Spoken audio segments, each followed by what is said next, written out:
Hello, Marathon Swim Story listeners. In September, I'm offering a 4-week version of Freestyle Fundamentals. This is a virtual course that is transforming swimmers' experiences. New swimmers are finding unparalleled ease in their swimming, and experienced swimmers are rethinking how they spend their time in the water. You'll get access to the course materials the first week of September, and we'll agree on a time to meet each week that works for everyone in the cohort. We stay connected throughout the course on Mighty Networks, where you can message the group with questions anytime you think of them. In our weekly virtual coaching sessions, we go over the materials in depth, practice dryland rehearsals on camera, and discuss our takeaways from our in-water practices. Additionally, I'll analyze any video that you provide throughout the course. You can find out more at intrepidwater.com/coaching/FF. I'm so thrilled with the results that my swimmers are experiencing that I want to give away a free spot to one lucky listener who does not feel freedom in their swimming. If you feel limited in how far you can go, email me right now, shannon@intrepidwater.com, and tell me your story. You'll be entered to win a free spot in the September course.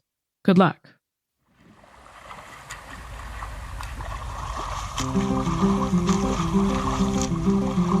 Hello, and welcome to Marathon Swim Stories, where we connect with marathon swimmers around the world to find out how they got started, what makes them tick, and why they keep going. It's where we explore the human side of the superhuman feats of endurance swimmers, the connections that we have with each other, our support crew, and the waters we cross. If you've ever stood at the edge of a body of water and wondered what it would be like to swim to the other side, you're in good company. I'm Shannon Keegan, marathon swimmer, water relationship coach, and founder of Intrepid Water, where I virtually teach swimming freedom. Freedom to get started, shed the confines of the pool, or your preconceived notions of what's possible. Find out more at intrepidwater.com. In today's episode, I talked to Justine Brousseau. Justine and I met virtually through an online accountability group that I created as an experiment a few years back. While I saw her on many calls and heard from her periodically, I never really felt like I got to know Justine. So it was a treat to hear her marathon swim story today. Best of all, her story is one of my favorite kinds of marathon swim stories. Justine didn't identify as an athlete growing up, and here she is, chipping away at the Triple Crown. I love the idea that swimming can be a portal to a new identity. I hope you enjoy Justine's story. Okay, I'm here with Justine. I cannot for the life of me pronounce your last name, but we were just talking about how we saw each other at SCAR a couple of weeks ago, and it was so exciting. Yeah, we're really happy that I ran into you. I was able to talk a little with you and to a few people I haven't met in a while. I think it was my first group event since the pandemic. Oh, wow. Yeah, I only did solo events since 2019, so that was great. Catch up and yeah. Yeah, it was so much fun. We had a good time. What was your favorite lake? Oh, it's a tough one. I found something special in each of them. I'd say the most beautiful is Canyon. And I really, really, really love night swimming. So Roosevelt had something special to me. I don't know. I completely let myself go with the water when I'm swimming at night. So I really enjoyed Roosevelt. That's awesome. That's so cool. I love that. Well, we're here today to hear your marathon swim story. Tell us, how did you get started? Sometimes when I talk to people, I say that I'm the unexpected athlete. I was that girl at school that hated sport, did not practice any sport. People didn't want me in their team. It was a mutual agreement. But I always was comfortable in the water. I could not get out of the pool. I was just playing in the water.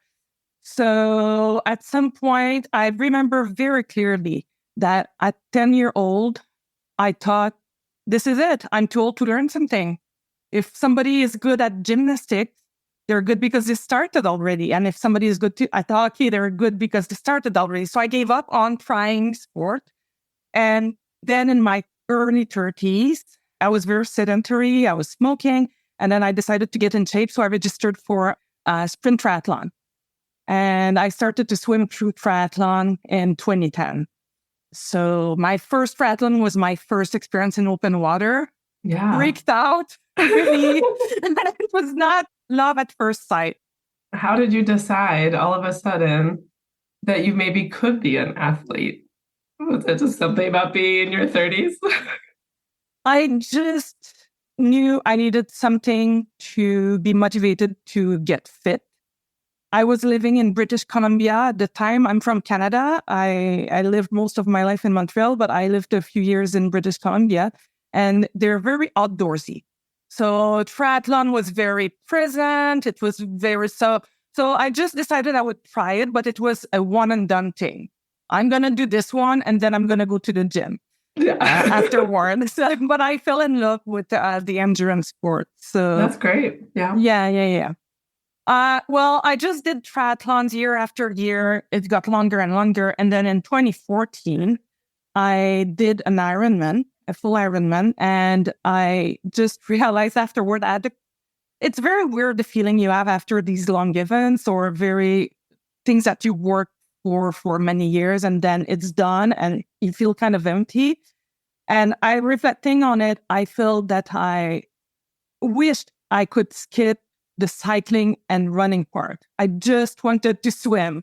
So it was a hell of a lot of money and a lot of time to do stuff that I didn't want. So I started to explore what existed to swim longer than 3.8K. Right. Basically. Yeah. So that's how I started swimming, actually. It's after the Ironman, just, okay, let's try to get swimming longer. Yeah. Okay. So I'm curious, just from the, the headspace. Have you decided you're an athlete now, that you can be an athlete? Oh, that has been a struggle for many years. The word athlete has a meaning.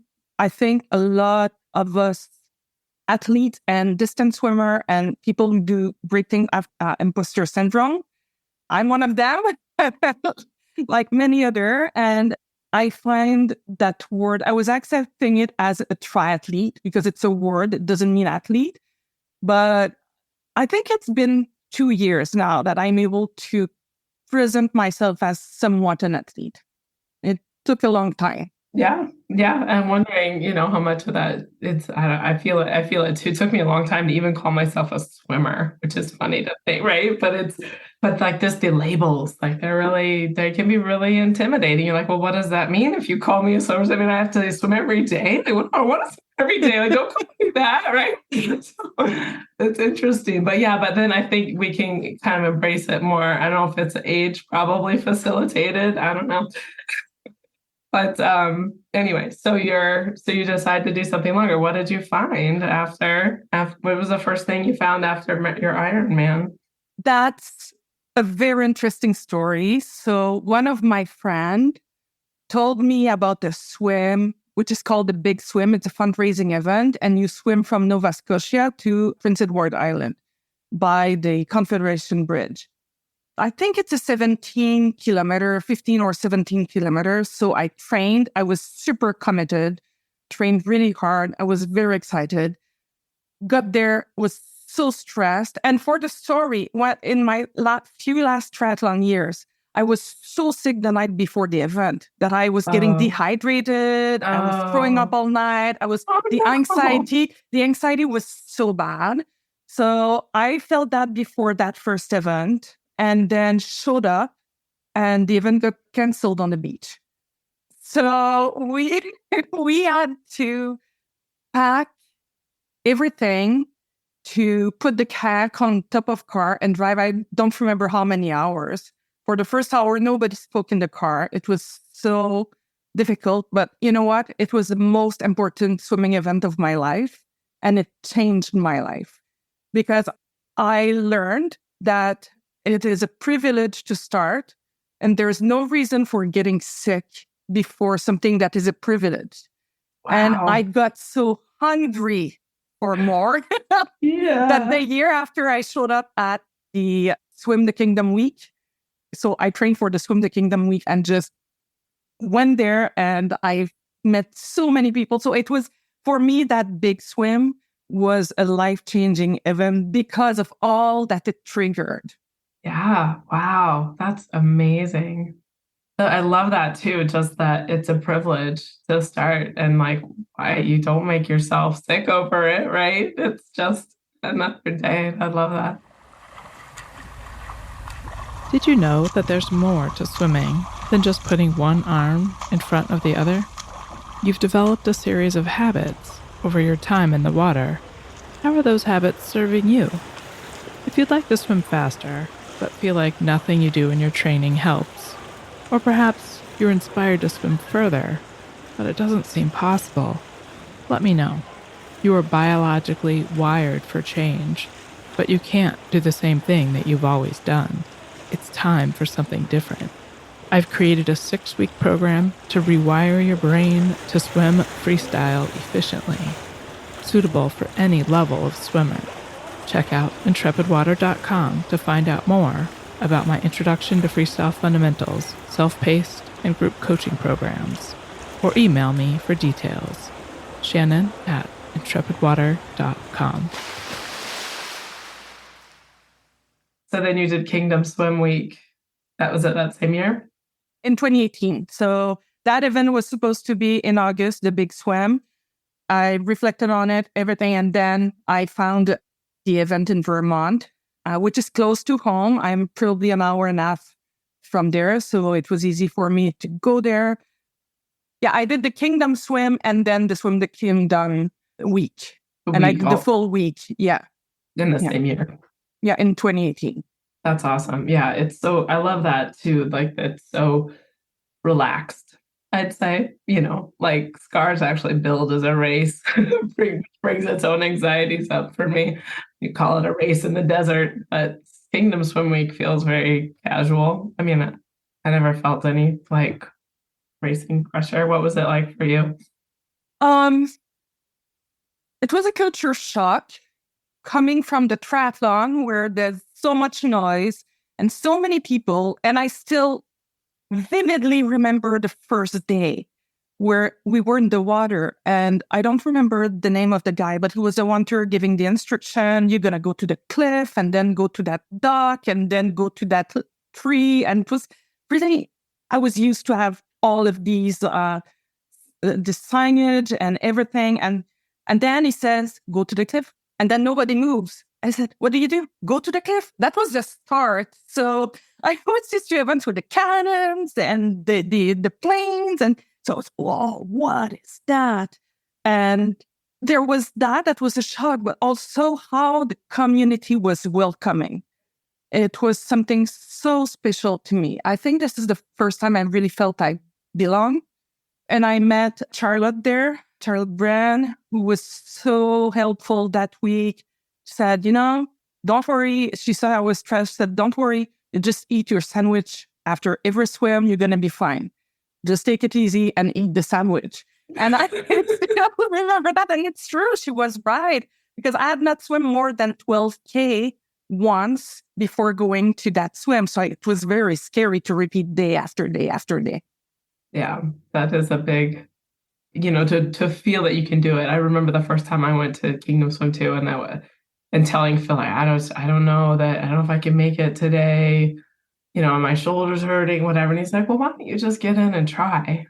And I was like, oh, okay, fine. I'll try, prepared to, but is huge. And then you surprise yourself, right? I feel like as a coach, that's the opportunity I want to give people, to the ability to surprise yourself, because it's very rich and rewarding. Yeah. And to see people, like, sometimes in these type of events, the distances are quite approximative. It's yes, right. It's kind of a 10K. It might mean 9, it might mean 11. It's okay. It's not right. Yeah.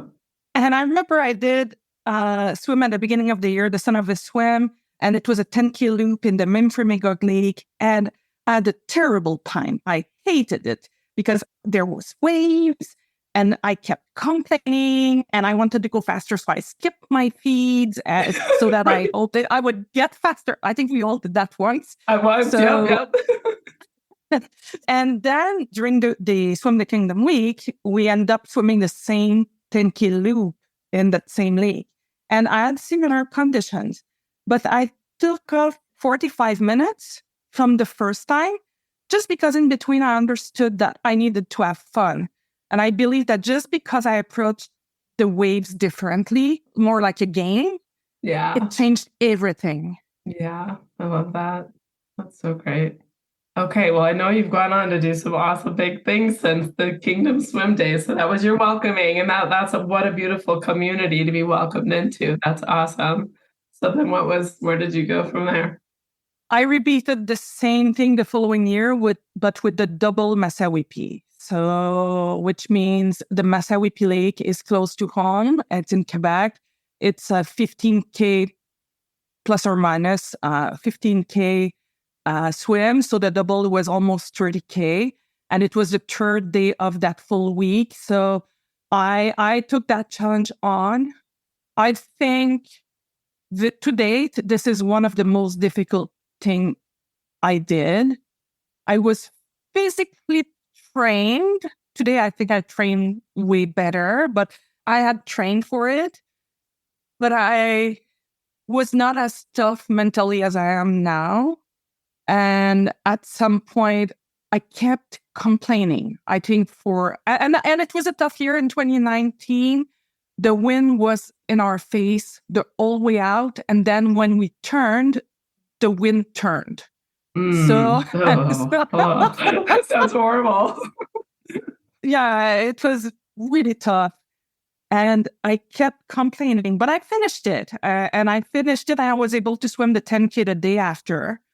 So that was I consider that my first really big swim, being 30K, many hours, going over 10 hours. And that year also, to train for that, I decided to go to a training camp in Mallorca. Oh, awesome. Yeah, that was a beautiful experience. And I talked about the imposter syndrome. And I went there knowing that I was preparing for the double Masawipi and feeling not adequate. And I had not explored yet cold water. So I had brought my wetsuit just in case. Now I don't wear wetsuit anymore. But at that time, it was still security blanket. Yeah, yes, yeah, exactly. But then I was able to do the 6 hours at 12 degrees, no wetsuit, nothing. And I remember sitting at the table at breakfast or at lunch with the group there. And then I was sitting with 3 people. One of them had done the English channel. Actually, they had all done the English channel. Some of them had done other stuff. And I just started crying. They said, "Why are you crying?" I said, "Because I cannot believe I'm sitting with you guys." And they told me, "Well, you can do that too." I said, no, not me. No. And then came back and started writing to pilots and just Catalina and the English channel. And so, yeah, that was very important in my growing up as a swimmer. Yeah. What a neat place to be at the table. I feel like those swim trips. Who did you do it through? Out of curiosity. Swim Trek. Swim Trek. Yeah. They seed a lot of a lot of the marathon swimmers in the community because there's such great people that put it on. It's so neat to be to have that experience. So that was before your double Masawipi. So you've managed to get through the 6 hours, no wetsuit. And what was that like? Like, was it cold? Were you how did you mentally get through that? Or was it just a walk in the park? No, not a walk in the park. I can tell you that for sure. And because the weather was bad, instead of acclimatizing every day and then doing the 6 hours, we had to do the 6 hours on the second day of the camp. Oh my God. Right away. So I had never done cold water. We were not acclimatized, but they said this is the only day there's going to be some level of sun. So we're doing it then. And I remember there's some sentences people say they don't realize that it will have a huge impact on you. But after 2 hours, I stopped because there were people in boats to make sure we're okay. And I don't know if you know Cliff Golding, but he was one of the coach there. Yeah. And came to me, "Are you okay?" I said, "I'm cold." He said, "Yes, it's because it's cold." And it's so simple, yet so true. Right. So true. And I said, "Okay, so he's not panicked, so I don't need to panic. I'm just cold. I just need to keep drinking the feeds they're giving me, just swimming." And then I started singing songs in my head and looking at the fishes and just, it was very impactful. That's so perfect, right? For someone to they like acknowledged your feelings. Like, that's right, Justine, you're cold. Because it's cold. Oh, you're right. Okay. But we're all out here swimming. I guess I better get going. Exactly. And I finished it. I was super proud. So when I got to Masawipi, that was what, 18, 20 degrees. I mean, yeah, that was the warm. water temp was a piece of cake. It was more the distance to swim that was a bit challenging.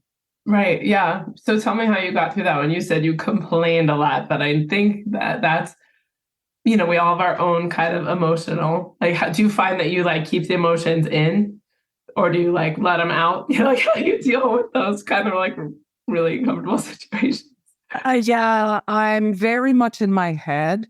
Yeah. I have a strength that is also a weakness, which is I take very quick feeds and I don't talk. So I keep all of that to myself. And at some point, it will be one word that I'm going to say. That means it's going awful or it's going great or it just...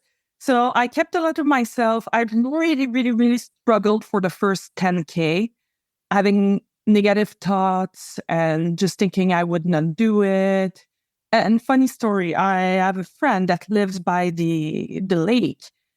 And at some point, I was such in a bad mood that there was a boat following us, a pontoon following us and taking pictures. It was, who are these weirdos who are following me around? Could not just go away and leave me alone? And then I turned, it's my friend that is just there to cheer me on. It's okay, girl. You need to change your mindset. Yeah. Yeah, That's so awesome. that was a breaking point where I started to feel a little bit better. And then when we got on the beach at the end of the first crossing, and okay, I'm halfway done. The wind's gonna be on my on my side, very naively, which it was for 5K. And then it's just that I got tired. I think I was not controlling as much my feeds as I am now. I was not understanding enough the feelings of not having enough sugar. Oh, interesting. Yeah, now I understand. Now I know. And it happened at SCAR this year where I had to adjust in the middle of a swim what I was my intake. And we have a deal because my boyfriend is my kayaker. For many, many years, he's been my kayaker. And we have the rules where if he feels I'm not well, he's going to ask me a couple of questions that I should know the answer, obviously, like what's my cat's name or... Yeah. And I stopped because I was chafing everywhere. I had not applied the cream correctly. Everything was going wrong. And I was swimming. I was super tired. My stroke rate had slowed down.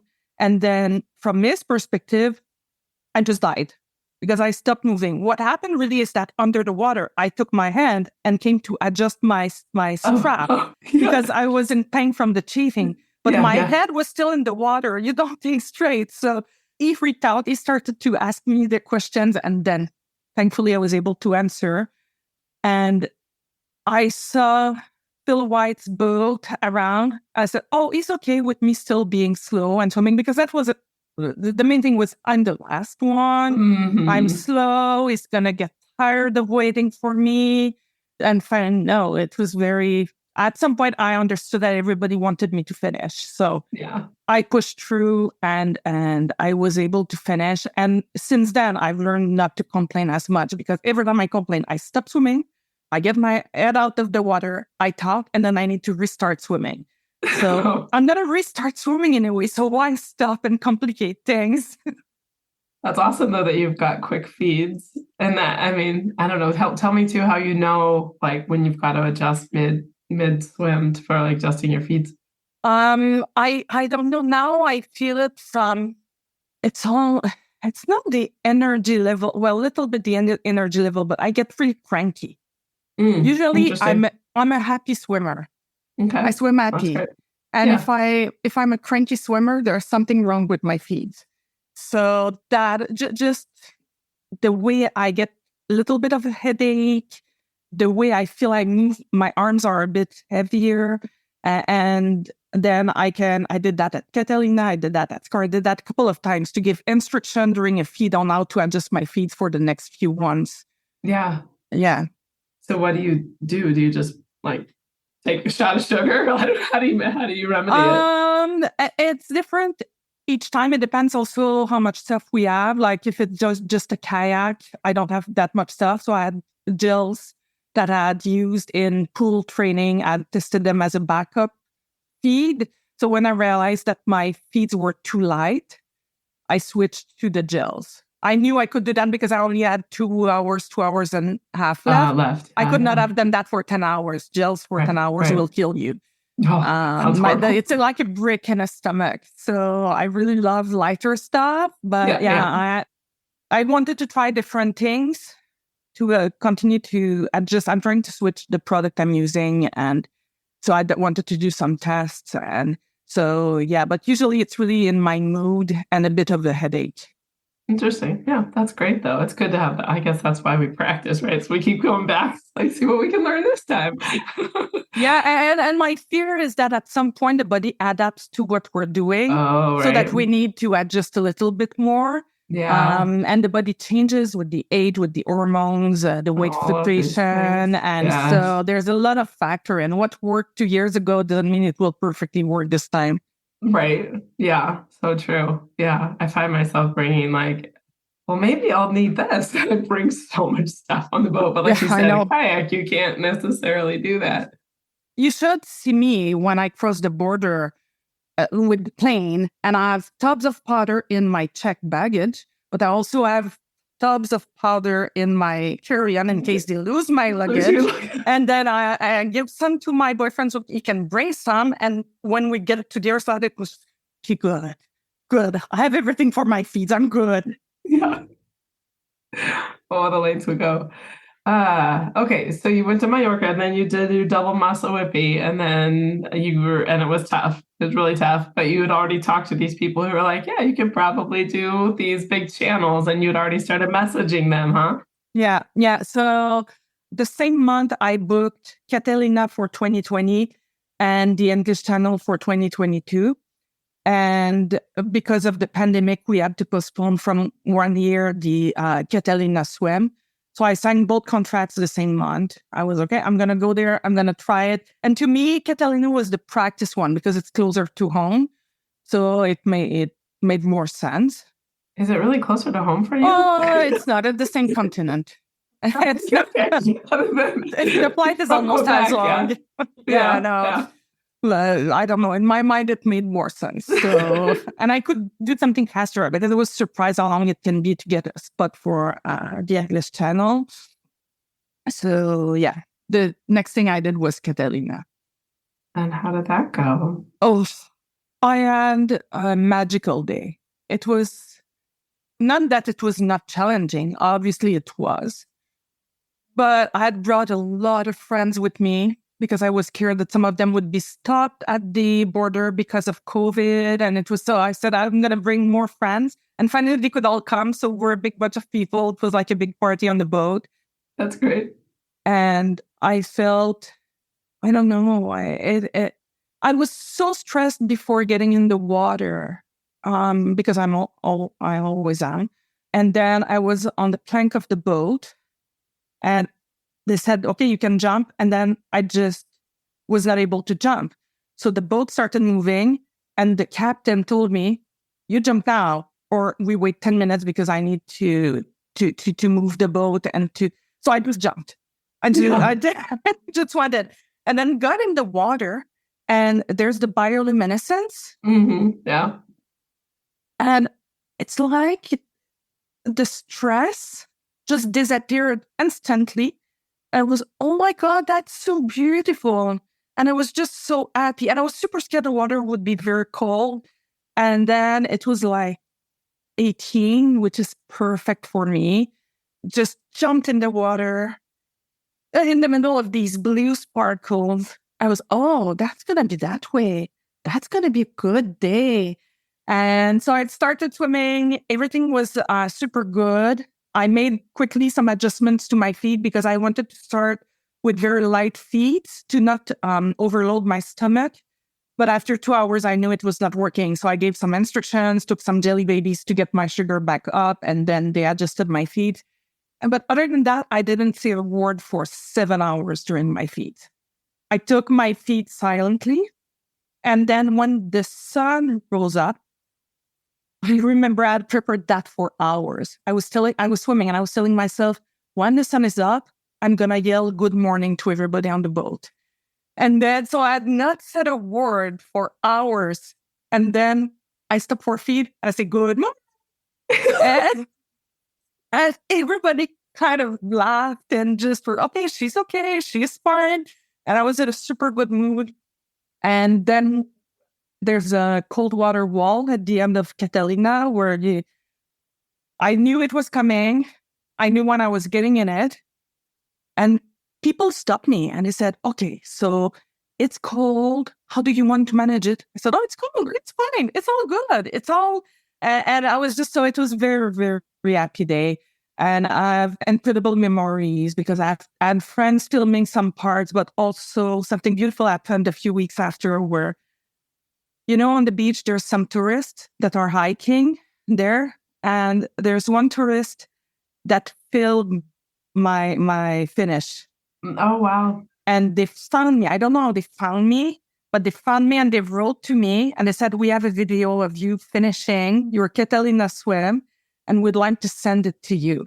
So they sent me that weeks after. I cry every time I watch it. It just, so cool. Yeah. So it was a beautiful experience. And I was so scared. I didn't want to start. I was so anxious. And I remember that the day before, I told one of my friends, you know what? It's okay. I don't need to finish. I'm just going to go learn.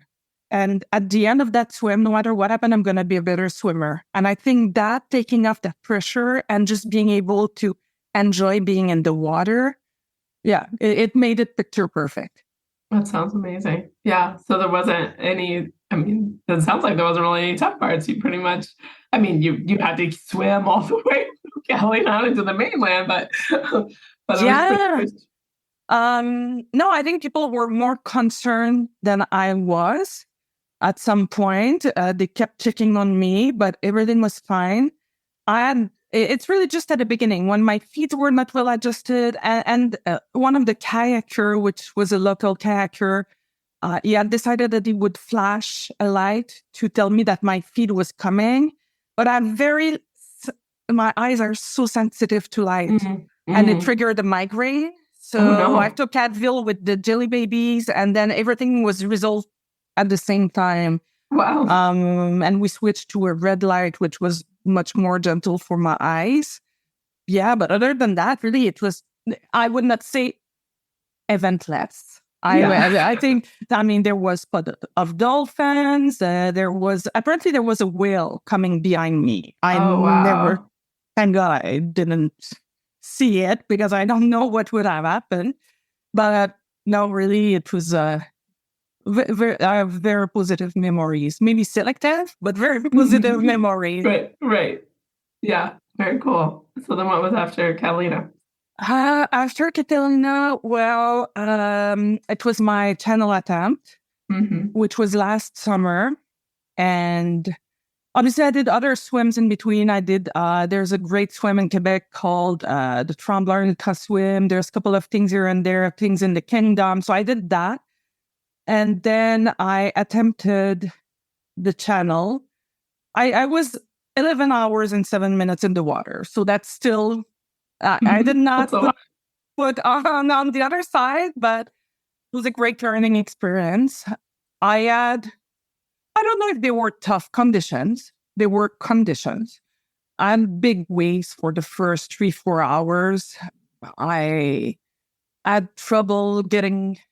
I don't know. I got COVID a few weeks before, Oh, so I wow. think that Yeah. played. I don't know. I don't think it played physically, but I think mentally it affected me because I missed my 2 last big training weekends. And I got there. I have great memories of my channel attempt. I'm super disappointed I was not successful, but that's okay. Still good swim. Yeah. So you the big waves, was that something you hadn't experienced before, like a Galleon or anything? No. I had swim in big waves, and it's not what got me out because it calmed down and it was okay. And I don't know. It's the first time that it happened to me, and I was fearing it would happen because I had been successful at all of my swim. I had Mm-hmm. never failed, Mm-hmm. and I was waiting to fail, and I kept telling myself it cannot be the English Channel. My feeling cannot be the English Channel. Oh So man, you I put think it out there. I think I had set myself up mentally, Yeah. and at some point, I don't know. I don't know how other swimmers feel, but I'm become like hypersensitive, emotional when I swim. I feel everything that's happening on the boat. If people are arguing, it was not there was no arguing or anything like that, but I Right. just felt people tense. The pilot felt I was not in a good position to be able to finish. I think that got, I don't know, misinterpreted or interpreted, or I don't know. They were filtering the information for me. My crew was awesome. They were really awesome, although some of them were sick, Oh my goodness. very much seasick. So it was just mentally. At some point, the only thing I was seeing was 2 people throwing up overboard. Oh my goodness. And the rest of the trip, one of them had a towel over his head because he was so seasick. And me in the waves and not getting a feeling that everybody is super excited and it's going incredibly well. Right. Oh my Mentally, God. I crushed. Yeah. And so when I was told, pilot wants to know if you want to get out, That's a weird question. well, I don't remember how it was phrased, Yeah. Okay. but I was asked if I wanted to get out. I was still swimming. At that point, what I needed was, let's go, you can do this. And I heard, do you want to get out? And Yeah. it was over. Okay. It was my out because I've been throwing up for a couple of hours. I feel that I really feel this is the mental part that got me out. I don't think it's the physical part because in 36 hours, I had fully recovered. I was not at the end of what I could give. Right. Yeah. And I had no idea where I was. I was so disoriented. And then I got on the boat and saw how close friends was. I was bored. I just, it was, but I decided to see that as a big, overly expensive yet, but big training camp where I learned a lot. I discovered where things are in Dover, and I understood better the process. I understood better how the pilot worked, and I started analyzing what I could do better. But I think what was great for me is that I had already Manhattan scheduled for 5 weeks later. Oh. So I could not just drown myself. So I just said, you know what? I have a lot of emotions right now.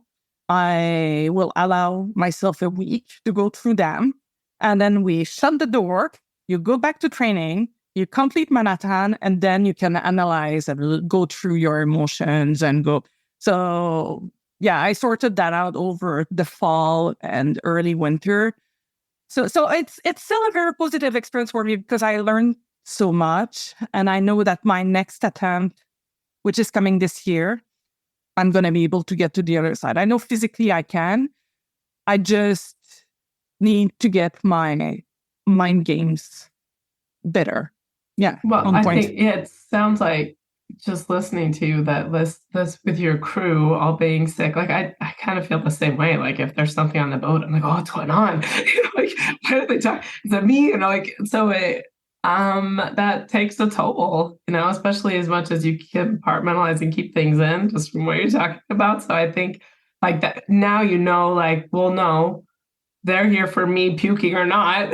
We're getting to France. So it's like, and I never doubted it, but yeah. it's such a big experience. And It's big, yeah.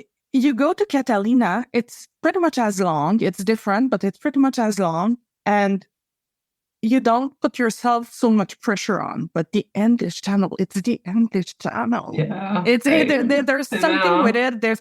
So I think there was some part in me that did not fully believe it, that I could do it, which now I do. It's a little bit like the first swim that was canceled on the beach, and it did ignite something in me that was very, very good for me. So I think that's what happened with that swim, my channel attempt. Yeah. You needed to have that experience so you can come back and and redemption story are awesome. So I hope I have one coming. Absolutely. Yeah. So what how's your preparation looking? I guess you made it through SCAR. That was awesome.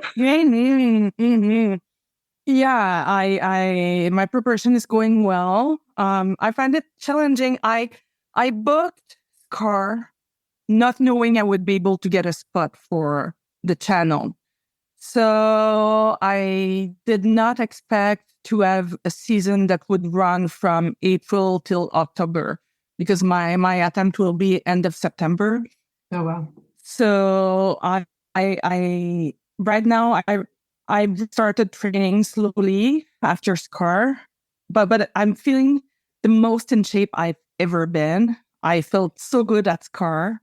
So yeah, I feel I'm there. It's gonna happen this time. Yeah, totally. It's probably worth, though, kind of like you said, that'd be a long time to try to maintain some level of. So right now I'm more in the dining and whining. Yeah, there we go. Yeah, celebrate this one before you have to start again. Yeah, exactly. And also, I mean, yes, there's the triple crown in my mind because I completed Manhattan at the end of the summer last summer, and I've done Catalina. But I think there's not as much pressure because last year I had only done Catalina and I wanted to do the channel and then Manhattan. Yeah. So twice as much pressure. But this time it just, you know what? I've learned once. I'm going to go give a better prestation. And what happens. It's a very different mindset. It's not everything. I remember telling my boyfriend before swimming, attempting the channel, remember telling him, I don't know how I'm going to be able to overcome if I don't finish. You know how much pressure I was putting on myself? Yeah. And how it made the crew feel because they were scared to let me down. So everybody will be in the better mindset. And so my training is going well. I'm very consistent. I changed a few things in my training. I've been experimenting a little bit, and it seems to be paying off. I've done a lot of cold water this year. Mm-hmm. Nice. Lot of cold water. So I think that's going to be good too. I've added some strength training. I've a little bit more interval training. I was such distance based. Mm-hmm. And I realized at some point that, yes, that means I can do the distance, but I've really lost some speed. So I'm trying to rebuild a little bit there. So lower a little bit the volume and getting a bit more speed work, technical work, things like that. Not drastically. I'm not completely changing the way I'm training because just for my head, I know if I've done the X distance, I'm going to feel better in the water. So it's not even for my body. I think it's for my mind. I think having those like gears developed and, when we're talking about currents and the channel, like having any amount of additional, strength training, interval training, I think all that stuff will pay off, I'm sure. Yeah. And I bought a parachute, which is my new toy. And I love at the end of the trainings getting it out and just pushing through. It's just funny, but I think I like the intensity and I like switching it up and So yeah, I'm curious to see what it will give, but Scar would add decent results for me. Yeah. That's awesome. We kind of glossed over Manhattan. Anything interesting happened in Manhattan?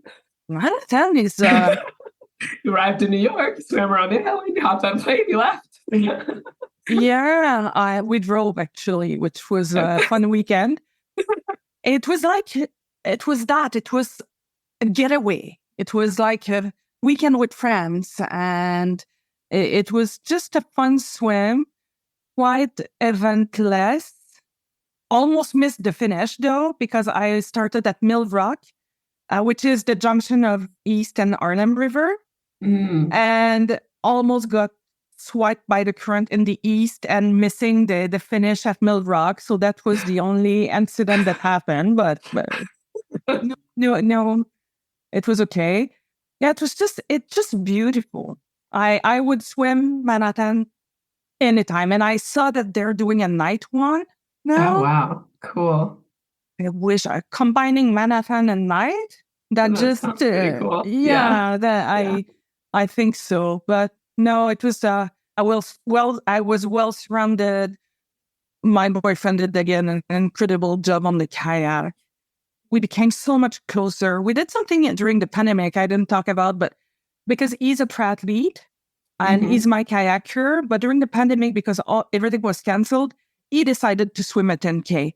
So I trained with him as a kayaker and him as a swimmer, and we talked about our perspective, and it changed the way we work together to be able to switch it up. So in Manhattan, he did an awesome job. And I think there's not much to say other than it was a nice end to a weird summer. Right. Yeah. That is a nice way to end it. That's awesome. Yeah. Very cool. Maybe in closing, you could tell me how to pronounce your last name.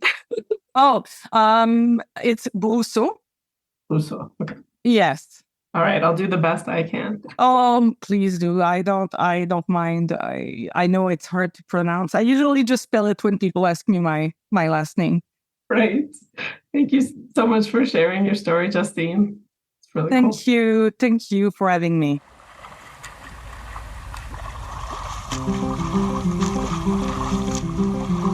I hope you enjoyed today's episode. If you were inspired by even just a moment of this story, please share it with a friend. You never know what might push someone out of their comfort zone so that they can find out what they're capable of. And please leave a review with your podcast provider. It truly helps others discover the raw and honest stories of these amazing endurance swimmers. Thanks for listening.